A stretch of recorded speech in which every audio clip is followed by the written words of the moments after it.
ये मुद्दा वो मुद्दा है जिससे एक एक बालक जो आज स्कूल में जा रहा है।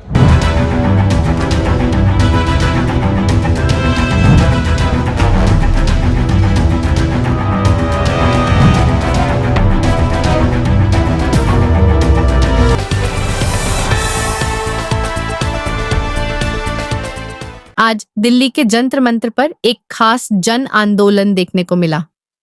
सावित्रीबाई फुले और महात्मा ज्योतिबा फुले को भारत रत्न से सम्मानित करने की मांग को लेकर सैकड़ों लोग शामली से दिल्ली तक पैदल यात्रा करके पहुंचे। 4 दिनों की यह पदयात्रा आज समाप्त हुई। इस पदयात्रा की शुरुआत 26 तारीख को शामली से हुई थी और आज 30 तारीख को जंतर मंतर पर इसका समापन हुआ। यात्रा में शामिल लोगों का कहना है कि सावित्रीबाई फुले और महात्मा ज्योतिबा फुले को भारत रत्न दिलाना उनका मुख्य उद्देश्य है। आपको बता दें कि सावित्रीबाई फुले भारत की पहली महिला शिक्षिका थीं, जिन्होंने महिलाओं और पिछड़े वर्गों को शिक्षा का हक दिलाने के लिए संघर्ष किया। वहीं महात्मा ज्योतिबा फुले ने समाज में समानता और शिक्षा के क्षेत्र में क्रांति लाने का काम किया। इस जन आंदोलन में हर वर्ग के लोगों ने हिस्सा लिया है। प्रदर्शनकारियों का कहना है कि जब तक सरकार उनकी मांगों पर ध्यान नहीं देती, उनका संघर्ष जारी रहेगा।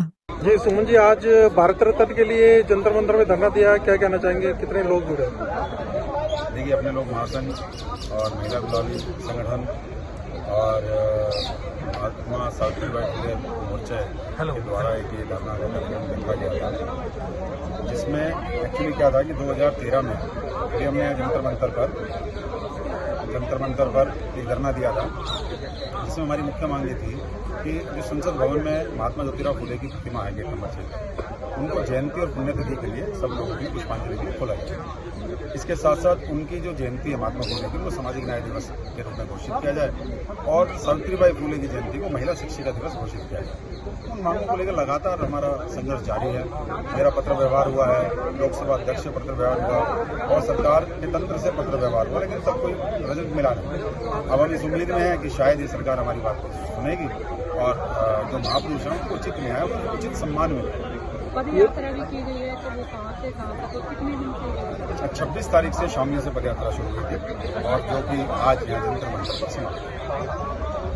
सर, अगर आगे की बात की जाए, आगे की रणनीति क्या रहेगी और कितनी स्टेट के अंदर ऐसी पदयात्राएं निकलेंगी? देखिए, रणनीति चूंकि हमको युद्ध या कुछ राजनीति की बात नहीं कर रहे, लेकिन ये है कि फिर भी महापुरुष जो होते हैं वो किसी पर्टिकुलर जाति के समाज के नहीं होते, उन्होंने सभी लोगों के लिए काम किया होता है। तो हम ये सिर्फ चाह रहे हैं कि जिस तरह माननीय मोदी जी ने और केंद्र सरकार ने अभी अनसंग वॉरियर्स से बहुत सारे ऐसे क्रांतिकारियों को ढूंढ के निकाला जिनका इतिहास में कोई नाम ही नहीं था, लेकिन जिन्होंने भारत की आज़ादी की लड़ाई में अपना महत्वपूर्ण योगदान दिया। उसी तरीके से बहुत सारे ऐसे महापुरुष हैं जिन्होंने इस देश की व्यवस्था को बनाने में, इस देश के दबे कुचले लोगों को मुख्य धारा में लाने में अपना सर्वस्व योगदान दिया और उसमें सबसे आगे, सबसे प्रमुख रूप से जो काम किया गया वो महात्मा ज्योतिबा फुले जी ने किया। और न केवल उन्होंने किया, अकेले ऐसा एक उदाहरण मिलता है कि जहाँ फुले दंपति, मतलब पति और पत्नी दोनों ने मिलकर समाज हित में अपना सर्वस्व योगदान दे दिया। तो ऐसे व्यक्ति को भारत रत्न देना वो छोटी सी बात है जो अब तक पूरी नहीं हुई। तो सरकार से उम्मीद है कि इस बार वो इनका सम्मान भी करेंगे, जिससे कि बहुत सारे करोड़ों लोगों को जोश मिलेगा, मोटिवेशन मिलेगा और वो इन सब से प्रेरित होकर देश की सेवा में, देश को मजबूत करने में आगे अपना योगदान देंगे। सुमन जी, अभी केंद्रीय मंत्री जीतन राम मांझी ने भी अपनी वीडियो कॉलिंग के मार्फत से अपनी बातें रखी हैं, तो क्या बातें रखी हैं और क्या कहा उन्होंने? देखिए, जीतन राम मांझी जी का मैं आप सबके चैनलों के माध्यम से धन्यवाद करता हूँ और ये भी मैं कहना चाहूँगा कि उन्होंने मांग को समर्थन भी दिया है और ये आश्वासन भी हमें दिया है कि वो माननीय मोदी से इस विषय में बात करें। आपके संघर्ष मोर्चा का कौन कौन पार्टी की तरफ से समर्थन मिल रहा है? भारतीय जनता पार्टी समर्थन कर रही है। भारतीय जनता पार्टी के प्रदेश पदाधिकारी यहाँ पर इस कार्यक्रम में शामिल हुए हैं और चूंकि मेन तो आज सरकार उन्हीं की है, उनका समर्थन हमारे लिए ज़्यादा वैल्यूबल है और मुझे लगता है कि वो इस बात को सीरियसली समझेंगे और इस मांग को पूरा करेंगे। बाकी जो भी राजनीतिक दल इसको समर्थन देना चाहेगा, स्वागत करते हैं। कितनी संभावनाएं लग रही है आपको कि आपकी जो मांग है वो पूरी? 100% संभावना, तभी हम यहाँ पर। क्या आपको लगता है कि आज ये पदयात्रा के बाद जो ये प्रोग्राम हुआ है, तो इसमें कितना ज्यादा इस चीज पर प्रकाश डाला जाएगा सरकार की तरफ से या पब्लिक की तरफ से, कितना देखिए, पब्लिक की जहाँ तक बात है तो मैंने कहा जैसे कि महापुरुष सभी के होते हैं, तो सब समाज को ये मिलकर इस बात को उठाना चाहिए। तो संगठन मेरा संगठन अगर कुछ काम करेगा, किसी और का संगठन काम करेगा, और संगठन तक सीमित रह जाता है। लेकिन संगठन कोई ना कोई किसी न किसी संगठन को इनिशिएटिव तो लेना ही पड़ेगा। तो वो इनिशिएटिव हम लोगों ने लिया है, लेकिन मैं पूरे समाज से अपील करता हूँ कि वो सब इस मुहिम में हमारे साथ शामिल हों, और ये लड़ाई चलेगी जब तक ये मांग हमारी पूरी नहीं हो जाती।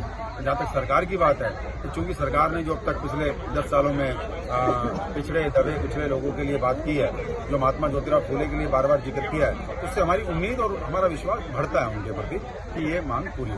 अब जो है जिम्मेवार लोग थे, और जो है सभी की यही आस्था है कि इन महापुरुषों को, स्व समाज के महापुरुषों को, उनको भारत रत्न मिलना चाहिए। आपके समाज, खास करके पिछड़े समाज को हरियाणा में दोबारा मुख्यमंत्री बनाया गया, और उसके बाद लग नहीं रहा है कि आप लोगों ने झोली भी भर दिया हरियाणा से लेकर महाराष्ट्र तक। तो अब क्या दिक्कत है?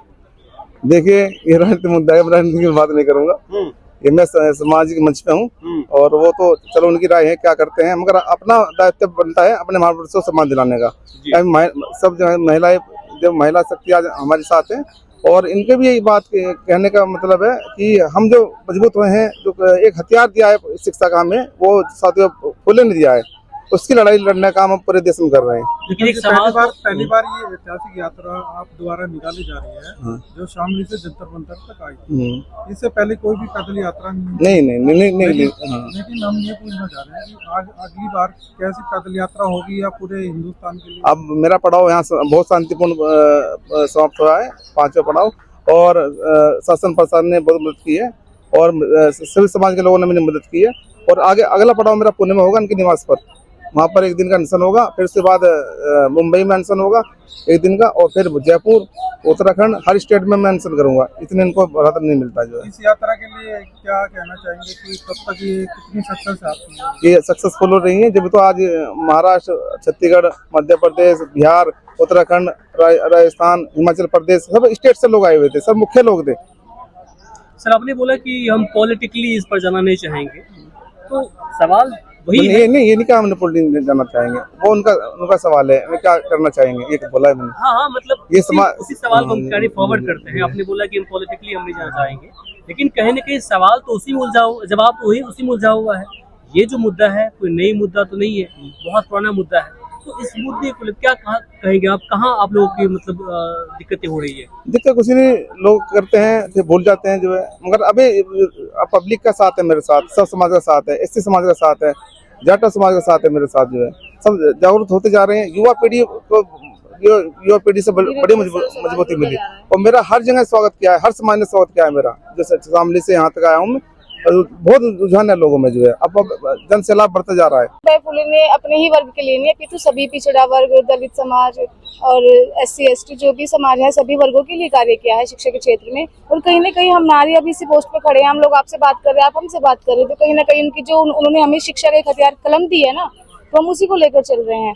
तो ये बहुत बड़ी चीज है कि आप सभी को, हम सभी वर्गों को जुड़ना चाहिए इस मुहिम में, कि उनको जिस सम्मान की हकदार है माता सावित्रीबाई, उनको सम्मान मिलना चाहिए। और सरकार को ये इस तरफ ध्यान देना चाहिए कि जो इतने बड़े बड़े महापुरुष हुए हैं, जिन्होंने समाज की दशा और दिशा दोनों बदल दी है, खासकर महिलाओं के लिए जो किया है उन्होंने, तो उसको नजर में रखते हुए सरकार को हमारी मांग को पूरा करना चाहिए। और सम्मान, इसके अलावा शिक्षा से लेकर उनको इज्जत देने तक वाली बातों को लेकर के महात्मा ज्योतिबा फूले और सावित्री बाई फूले ने क्या कुछ नहीं किया है, तो सरकार आप लोगों की बातें मान क्यों नहीं रही है? देखिए, सरकार अभी धीरे धीरे लोगों में रुझान बढ़ा है, सरकार के कारण तो कहीं ना कहीं बातें तो पहुंची जाएगी, और मुझे उम्मीद है कि सरकार इस बार हमारी बात जरूर मानेगी, और माननी भी चाहिए। आपकी जो गुलाबी वो है, राष्ट्रीय महिला गुलाबी संगठन ट्रस्ट है, तो महिलाओं के जो घरेलू अत्याचार होते हैं ना महिलाओं पर, बहुत सारे घरेलू हिंसा होती है, जैसे सास ने परेशान किया है महिलाओं को, ससुर पति परेशान करते हैं, हम उनका समाधान बड़ी शांतिपूर्ण कराती है हमारी टीम, उनके घर घर जाकर। और बहुत सारे केस हम लोगों ने ऐसे निपटाए हैं कि शांतिपूर्ण तरीके से उनका घर का समझौता कराया और उनके घर को बसाया। उत्तर प्रदेश में ये काम करती है? जी, ऑल इंडिया हमारा संगठन कार्य करता है। संगठन में क्या है? मैं राष्ट्रीय अध्यक्ष पद पर। जी, आपसे एक सवाल मेरा है, क्रॉस क्वेश्चन होगा, अगर आप लेना चाहिए तो बताइए। जी, वो ये है कि आजकल पुरुष आयोग भी बन रहा है। जी, इस प्रकार से आप लोग ये कह रहे हैं कि महिलाओं को उत्पीड़न का सामना करना पड़ रहा है। जी, जी, इसी प्रकार से पुरुषों को भी उत्पीड़न का सामना करना पड़ा है, हालांकि रेशियो कम, तो उसे लेकर के आपकी क्या नजरिया? देखिए, हमारे संगठन जो है ये जो सही के साथ खड़ा होता है। अगर कहीं इसमें महिलाएं भी गलत होती है ना, तो हम गलत का विरोध करते हैं। ये नहीं है कि महिलाएं अगर गलत भी कर रही हैं तो हम महिलाओं का साथ देंगे, लेकिन अगर पुरुष सही है और महिला गलत है तो हम पुरुष भाई के साथ भी खड़े हैं और महिलाओं के साथ भी। चलिए, बहुत बहुत जी विजेंद्र जी, क्या कहना चाहेंगे? आज धरना प्रदर्शन हुआ है और पैदल यात्रा निकली है। आज बहुत ही खुशी का विषय था कि हमारे दीपक सैनी जी जो शामली उत्तर प्रदेश से 26 तारीख को एक पद यात्रा लेकर महात्मा फूले दंपति को सम्मान दिलाने के लिए उन्होंने जो मुहिम स्टार्ट करी है, और हम सब लोग दिल्ली वासियों ने यहाँ आके उसका समर्थन किया। और हम आगे अब सरकार से मांग रखना चाहते हैं कि ये मांग कोई आज पहली बार नहीं उठी है। काफी समय से ये मांग ओबीसी समाज, एससी समाज उठाता रहा है, पर अभी तक हमारे को जो सम्मान महात्मा ज्योतिबा फूले के प्रति मिलना चाहिए था अभी तक नहीं मिला। ऐसे ऐसे मैं समझता हूँ जो लोग थे उनको सम्मान मिल गया, जो मैं कहता हूँ कहीं किसी उस तरह के उन्होंने इस तरह का कार्य नहीं किया। बट जहाँ महात्मा ज्योतिबा फूले की हम बात करते हैं, शिक्षा को लेकर अगर किसी ने अलग जगाई या हम एससी ओबीसी समाज को किसी ने जागरूक किया तो महात्मा ज्योतिबा फूले थे। और उसके बाद उन्होंने अपनी पत्नी को पहली महिला शिक्षिका होने का जो गौरवान्वित अगर किसी को श्रेय जाता है तो महात्मा ज्योतिबा फूले को जाता है। तो मैं समझता हूँ कि पूरे हिंदुस्तान के एससी ओबीसी समाज का अगर सम्मान की मोदी जी जो बात करते हैं तो एक एक व्यक्ति का सम्मान वो तब होगा जब महात्मा ज्योतिबा फूले दंपति को जिस दिन भारत रत्न और उससे भी बड़ी चीज जो पूरे गस्टेड हॉलीडे उनके नाम पर, उनकी जयंती के नाम पर सामाजिक न्याय दिवस जब तक नहीं होगा तब तक मैं समझता हूँ कि मोदी जी ओबीसी एससी का सम्मान नहीं कर सकते। दीपक जी, कहाँ पर बाधाएं उत्पन्न हो रही है, कहाँ रुकावट पैदा हो रही है? मैं पहले अपना परिचय दे दूं। मेरा नाम विजेंद्र सैनी है और मैं दिल्ली प्रदेश कांग्रेस कमेटी में वाइस चेयरमैन हूँ ओबीसी डिपार्टमेंट के अंदर। जी सर। तो कहाँ बाधाएं उत्पन्न हो रही है? चूंकि कांग्रेस भी कई सालों तक देश में राज किया है, पिछले 15 सालों से बीजेपी राज कर रही है, तो कहाँ बाधाएं उत्पन्न हो रही है? ये मैं जो समझता हूँ कि अभी तक चाहे बीजेपी की बात करें या हमारी कांग्रेस की बात करें, कहीं ना कहीं ये जो ऊपरी वर्ग जो है जो हमेशा सत्ता में उन्हीं का ही कब्जा रहा है, तो उन्होंने हमारे पिछड़े दलित समाज, ओबीसी समाज के जो महापुरुष हैं उनको दबाने का काम किया है। बट अब मैं ये कहना चाहूँगा कि राहुल गांधी जी भी जैसे संविधान की बात कर रहे हैं, उनको भी लगा कि नहीं कि बिल्कुल हम एससी ओबीसी को बिल्कुल दरकिनार करके आगे को इनको बिगड़ साथ लिए सत्ता में नहीं आ सकते, तो आज वो संविधान की बात करते हैं, जातिगत जनगणना की बात कर रहे हैं। तो और अब ये धीरे धीरे जो मुहिम है वो पूरे हिंदुस्तान के अंदर फैलती जा रही है।